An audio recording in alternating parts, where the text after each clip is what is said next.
The 2016 Honda Pilot is the best crossover for you if you want an SUV with adult contemporary design and rock and roll road manners. This is the first all-new Pilot since model year 2009, and it's got fresh styling, better fuel economy, more safety features, and this new top-of-the-line Elite model that's one of the most expensive crossovers in the class. The third generation of this midsize SUV is almost 300 pounds lighter than its predecessor, despite being 2 inches longer in wheelbase and 3 inches longer overall. It still seats up to 8, and to return to the musical metaphor, it handles with a lead guitarist's confidence. But Honda's sales strategy may force you to make some tough decisions. Is it worth it? I'm Chuck Giametta. Join me for a car preview video review of the 2016 Honda Pilot.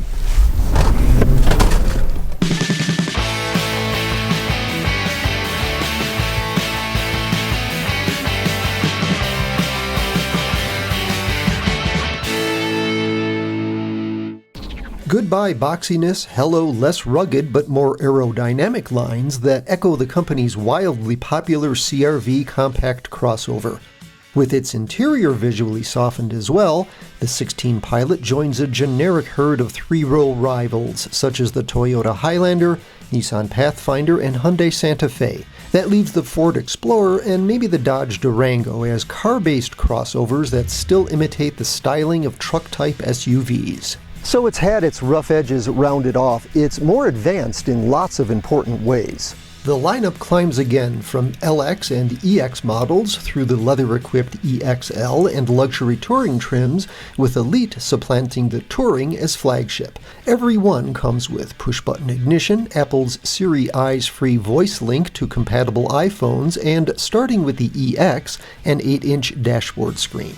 New features include Honda Sensing, which brings Pilot in line with top competitors in safety equipment, with automatic braking to avoid a frontal collision and automatic steering to keep you in your lane, plus adaptive cruise control. It's a $1,000 option on the EX and EXL. A navigation system is a separate $1,000 add-on for the EXL. Trouble is, you can't get an EX with navigation.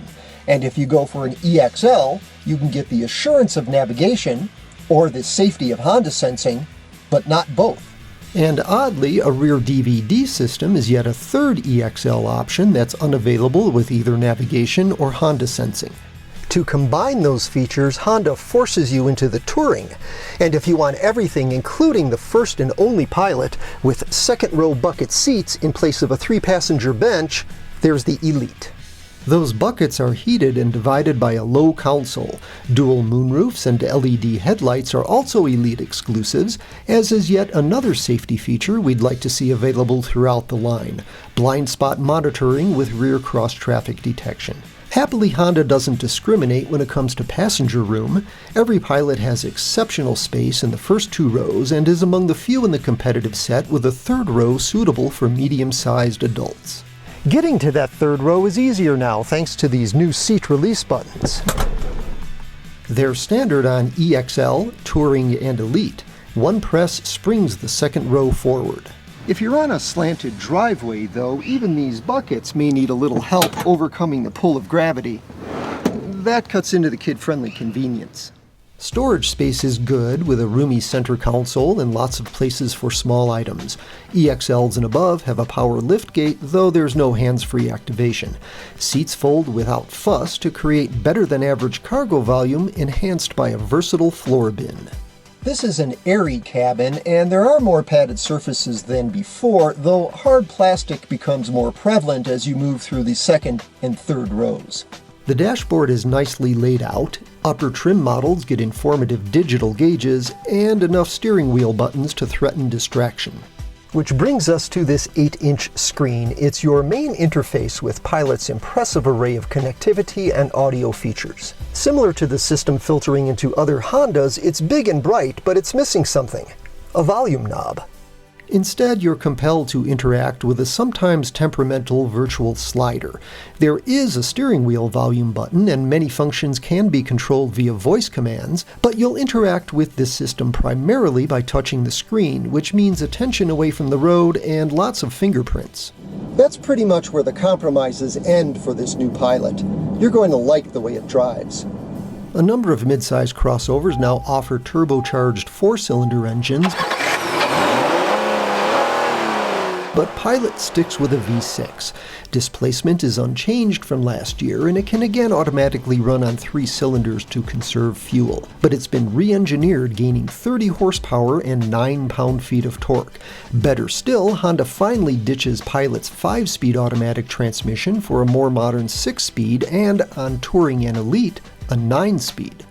Combined with the weight loss, the upgraded powertrain cuts Pilot's 0 to 60 time by 20% to just over 7 seconds. That's good for a vehicle this size and power, and acceleration is smooth with either transmission, although Touring and Elite shut off their engine when stopped to save gas, and they suffer a slight shudder upon automatic restart. They also have sporty steering wheel paddle shifters and, instead of a conventional transmission lever, this array of control buttons. It saves space and looks cool, but choosing the right gear requires some concentration. We recommend caution until you're used to it. And neglecting to include an electronic parking brake button in place of this inelegant foot lever seems a missed opportunity. But the 9-speed does help this Honda tie Pathfinder for class fuel economy leadership, if you don't count the 28 mpg combined rating achieved by the Highlander Hybrid. Owners of 6-speed Pilots will have to settle for slightly lower ratings. All-wheel drive is standard on the Elite, and an $1,800 alternative to front-wheel drive on the other models. It's a new system for Honda with driver-selectable terrain modes, and while it doesn't turn Pilot into a hardcore off-roader, it'll give you all-season peace of mind. On-road, no crossover in this class, and few crossovers of any stripe are more satisfying.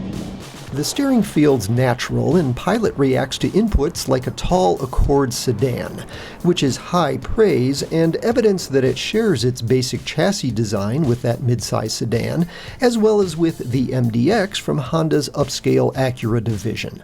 All are standouts for agility, and in some ways Pilot shines brightest because nothing else in its competitive set feels as nimble around town or as assured in fast turns. The Pilot is quiet too, in that good handling doesn't dictate a harsh ride. Touring and Elite come with sizable 20-inch wheels and tires, the first on any Honda, so they don't cushion bumps quite as well as the other models, which have 18s, but they're absorbent enough and share with all Pilots a suspension that retains its composure no matter the road surface. Buyers of these Hondas reflect an upscale demographic, and they tend to gravitate to the fancier trim levels. That helps explain addition of the Elite. It comes from the same profit impulse that's prompted Ford to launch its new $53,000 Explorer Platinum. On the other hand, Honda doesn't offer standalone options, so credit it with pricing the balance of the Pilot lineup competitively. An EXL with Honda sensing is probably the best value, though plenty of buyers who want that and onboard navigation will talk themselves into a touring model.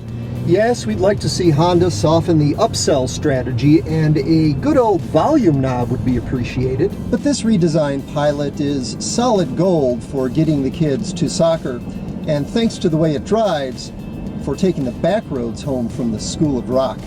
For more on this and other cars, trucks, and SUVs, go to CarPreview.com, and please subscribe to our Car Preview YouTube channel.